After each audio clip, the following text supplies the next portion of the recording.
Се јавив на контралеплика само да расчистам неколку дилеми. Во ред е да се даде најдобрата понуда. Меѓутоа, познавајќи ги состојбите во ловството, вака предложениот закон нуди можност за злоупотреба.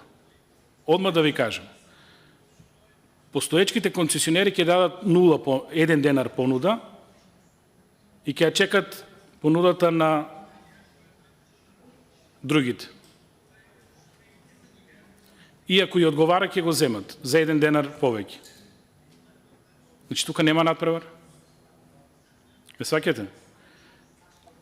Во нормална процедура, како што е досегашниот закон, ако тие понудат новите конкурентите подобра цена, тие ќе ја земат. Меѓутоа, вака нема надпревар.